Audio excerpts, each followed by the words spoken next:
So, moving on to classes. This is a super quick introductory video to get you excited about using classes and understand how they function. So we're not going to get into the definition of classes now or how to create them.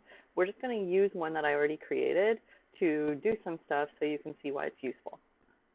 So what I did is I created a class for the dog bones. And I suggest that you start by creating a class with something more simple than your entire avatar or face or thing. If you want to restructure what you've already done into a class, go ahead, though I suggest you start with something more simple, something that you want a lot of on your screen. So I'm using these dog bones, and I created a class for the dog bone that's now in this file that you have access to, bone.js. But don't look at this. Don't look at this now. Don't look at it. We're just going to be using it. So right now these bones are drawn using this function, drawBone, that we wrote. And what we're going to do is instead of drawing them with this drawBone function, get rid of that, I'm going to use the bone class to create those bones. So the first thing that we want to do is make some variables to store the bones in. So let bone 1. Let bone 2. There's 2 bone.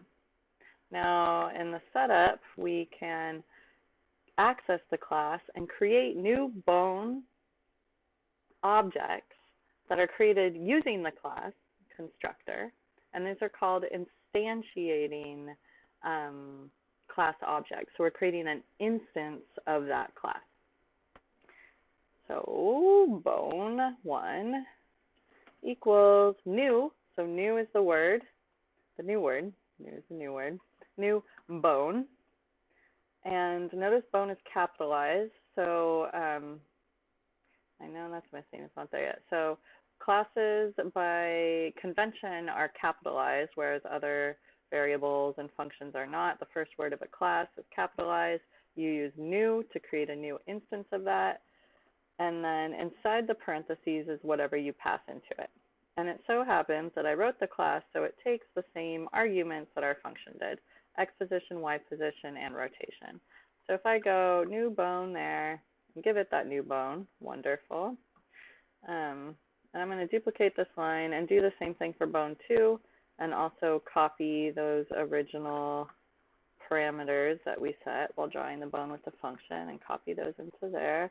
Run this and wait, we don't see them. Why? Turns out that in the bone class, in order to see the bones, you have to access the display method. Okay, so a method is a function that applies to a class object, and you access it using the class object's name. Let's just see what. So bone 1, that's the variable for bone 1, dot display. So display is the method, and it has this parentheses, so you know it's executing something. It's like a function, and it applies directly to this bone 1 object. And this display was also written into the class. Don't really look at this now, but just know that that display function was written into the class, and it's pretty much the same code that was in the function that we had previously defined. So now that we have bone 1 display, we should be able to see it down there. Great. So display bone 2, what do you think it is? Drum roll. Bone 2 display. Awesome. Now, there's also functions or methods written. Sometimes I say the 2 words, I get confused, but a method is a function that applies to a class object. So it's different than a function, though it's kind of the same.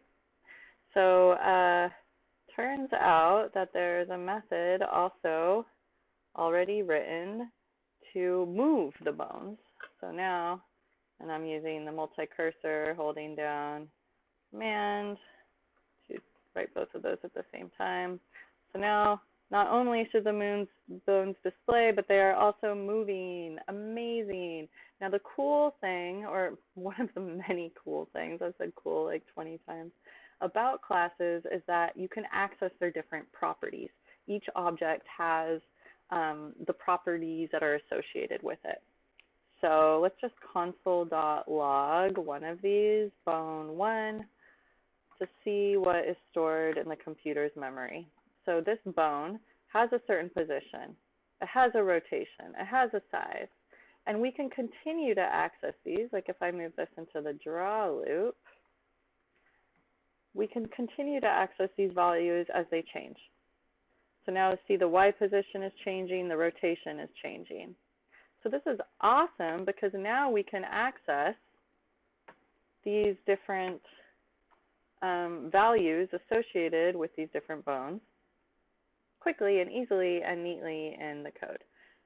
So for example, if you wanted to check if your mouse was over one of these bones, let's just say if mouse X, how should we say this? What's the easiest way to say this? How can we check if it's near one of the bones? If mouse X is, let's use distance. If distance, dist, I think it's dist, of mouse X and bone 1 dot X pause, and X pause I believe is just what I called the X pause there, yes. X pause, if the distance mouse X, mouse Y, so this is the first two coordinates, and then these are the next two coordinates that we're comparing in this distance function. So these are 2 points, and if this distance is less than or equal to, let's just say 30 for now, just for the purposes of this demo. Or no, let's say 50. So if the distance between the mouse is there, what should we do? Let's change the background. Let's make the background black. Let's see if this works. Okay, so running this, if, it might be, there we go, ooh. Oh, but that I had only done it for bone 1, so that's why we only got it on that bone. Ooh, so cool. So see, we can access these different properties independent of each other. Wow, so let's do this for bone 2, and in this case, let's make the background,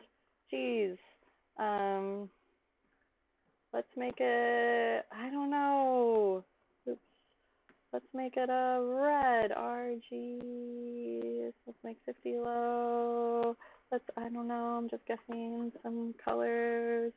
So let's see, let's run this. Okay, so yes, pink, black. So the idea is that you have these values that are associated with each of these objects that you can access. And you can make a million, it would be a very slow running program if you made a million bones, but you could hypothetically make a million bones using this class instantiation syntax. And then you can access each of those bones' positions, so you could test for collisions, you could do a lot of different things. So here we go. The beauty of classes. Are you ready? We will be creating classes in class, and then you'll have an opportunity to make them your own and wrap up your avatar facer thing with the addition of these classes.